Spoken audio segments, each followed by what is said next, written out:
এই মুহূর্তে আমরা যদি গাজা যাইতে তো চাই, যাওয়ার জন্য কসম আল্লাহ, শুধু মাহফিলে বলতেছি না, একাকিত্ব মালিকের কাছে হাজারবার বলছি, মালিক যদি এই জান তোমার পছন্দ হয় তো এই জান দিতে রাজি আমি, তবুও মজলুমকে বাঁচায় দাও,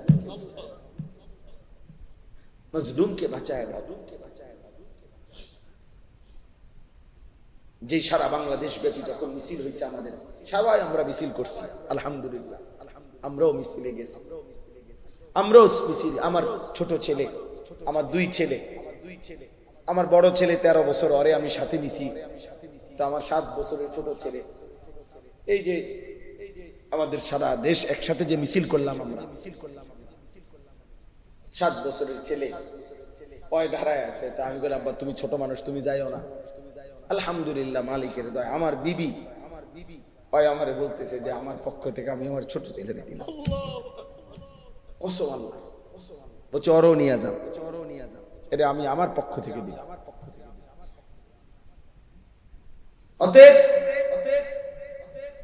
আমি এই মাত্র বলছি, রাসূলুল্লাহ সাল্লাল্লাহু আলাইহি সাল্লামের একজন মহিলা সাহাবী হযরত আয়েশা রাদিয়াল্লাহু তাআলা আনহার বড় বোন হযরত আসমা রাদিয়াল্লাহু তাআলা আনহা, ওনার ছেলে ছিলেন আব্দুল্লাহ ইবনে জুবায়ের রাদিয়াল্লাহু তাআলা আনহু, বিখ্যাত সাহাবী।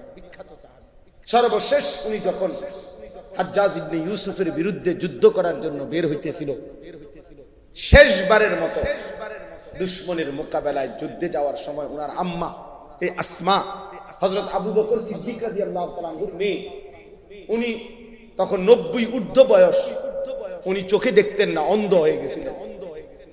এই মহিলা আসমা আবু বকর রাদিয়াল্লাহু তাআলা আনহুর কন্যা, মানে আয়েশা রাদিয়াল্লাহু তাআলা আনহার বোন।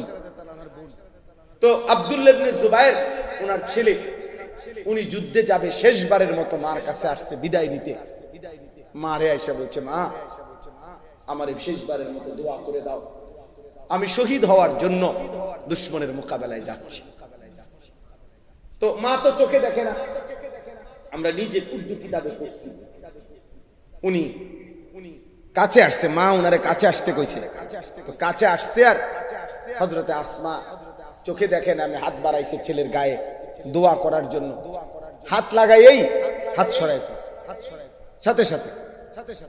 হযরত আব্দুল্লাহ ইবনে জুবায়ের অবাক হয়ে গেছে যে আমার মা আমার গায়ের থেকে হাত সরাই ফেললো কেন।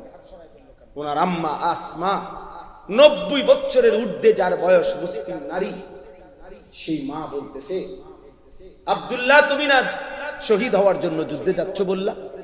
বলছে, হ মা, শহীদ হওয়ার জন্যই তো যাচ্ছি। হযরত আসমা বলছে, তাহলে সন্তান আমার লোহার বর্ম গায়ে দিলা কেন? লোহার পোশাক গায়ে দিলা কেন? যদি বলো শহীদ হবা, তাহলে গায়ে লোহার পোশাক পরলা কেন?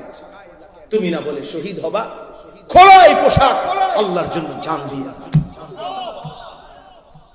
তো পোশাক খুলে ফেলছে উনি, এরপরে খালি জামায়, শুধু স্বাভাবিক জামা দিয়ে যুদ্ধ করে হযরত আব্দুল্লাহ ইবনে জুবায়ের শাহাদাত বরণ করছে।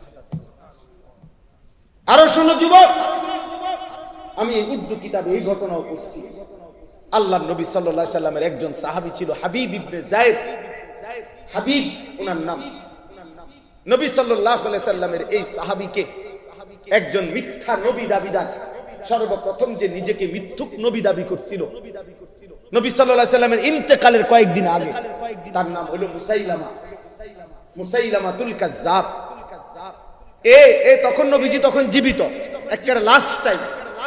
এই সময় সে নিজেকে মিথ্যা নবী দাবি করছিল। এই মিথ্যুকের অনুসারী যে কয়েকজন, তারা ঘটনা চক্রে এই রাসূলুল্লাহ সাল্লাল্লাহু আলাইহি সাল্লামের মাত্র 16 থেকে 17 বছর বয়সী হাবিব ইবনে যায়েদ এই সাহাবীকে বন্দী করছে, আটকাইয়া ফেলছিল।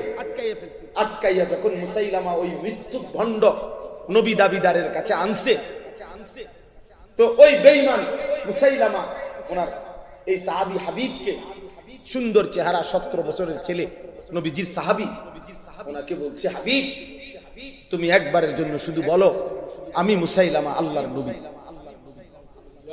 এই তখন হযরত হাবিব বলছে, আল্লাহর কসম, আশহাদু আন্না মুহাম্মাদান রাসূলুল্লাহ ওয়া আনতা কাযাব, আমি সাক্ষ্য দিচ্ছি মুহাম্মদ সাল্লাল্লাহু আলাইহি সাল্লাম তিনি আল্লাহর রাসূল আর তুই মিথ্যু। কিতাবে আছে বন্ধু, এই মুসাইলামা ওনার ডান হাত কেটে ফেলে দিয়েছে, বলছে এবার বল, বলছে লা আনতা কাযাব বল মুহাম্মাদুর রাসূলুল্লাহ সাল্লাল্লাহু আলাইহি ওয়াসাল্লাম।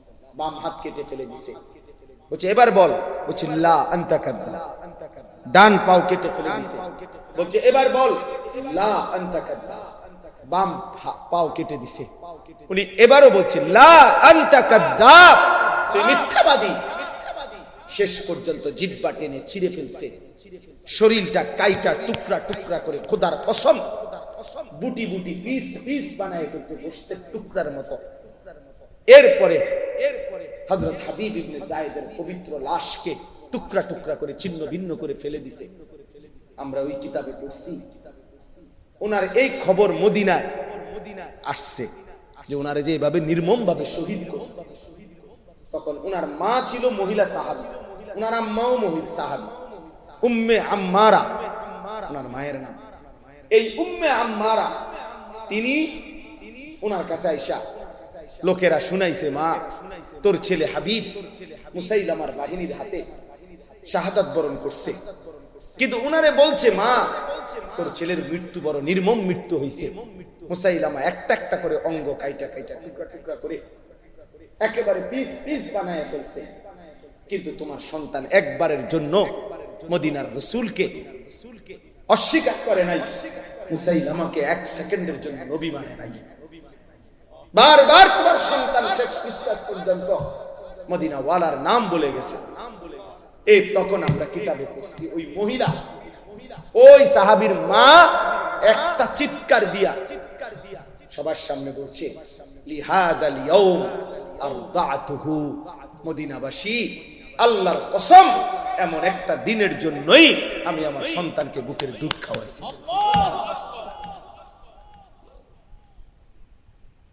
বুকের দুধ খাওয়াইছি। অতএব বাবা, এক মা তার পবিত্র দুধের সৌভাগ্য বলতেছে যে সন্তান আমার দুধের হক আদায় করছে, আমার বুকের দুধের হক আদায় করছে আল্লাহর জন্য। জান আজকে তোমাদের মারাও 2 বছর তোমাদেরকে দুধ পান করাইছে, তোমাদের বাবা হাজারো বার তোমাদের মুখে গালে চুমা দিছে, তোমাদের বাবার ঘাম ঝরানো টাকা দিয়ে সংসার চালাইছে, বিনিময়ে মা বাবাকে এত বড় অপমান কইরো না। রাসূলুল্লাহ সাল্লাল্লাহু আলাইহি ওয়াসাল্লাম 23 বছরে কি পরিমাণ কাঁদছেন তিনি, কাঁদছেন। আমি প্রায় বলি এই কথাটা যে নবী সাল্লাল্লাহু আলাইহি সাল্লাম অসংখ্য উম্মতের আমলনামা দেখে যখন দেখবে পৃষ্ঠার পর পৃষ্ঠা নামাজ নাই, রোজা নাই, হালাল হারামের কোনো অনুভূতি নাই, পাক নাফাক বলতে কিচ্ছু নাই, আহা 30 বছর ফজরের নামাজ পড়ে না এমন উম্মত 40 বছর কোনদিন হারাম ছাড়া হালাল খায় নাই, সুদের ব্যবসা করে গেছে 40 বছর, দাড়ি কাইটা গেছে 30 বছর, মিথ্যা বলছে 60 বছর বয়স, আমল নামায় দেখা যায় বিড়ি আর সিগারেট ছাড়া কোনো দিন বাকি নাই, গালি ছাড়া কোনো দিন নাই, নাচ গান টেলিভিশন ছাড়া কোনো রাত নাই। আল্লাহর কসম নবী সাল্লাল্লাহু আলাইহি সাল্লাম ওই উম্মতের দিকে তাকাইয়া চোখের পানি ফেলে নবীজি বলবে, উম্মত আমার 23 বছরের চোখের পানি, আমার তায়েফের রক্ত, আমার উহুদের দান দান শহীদ বিনিময়ে এই আমলনামা,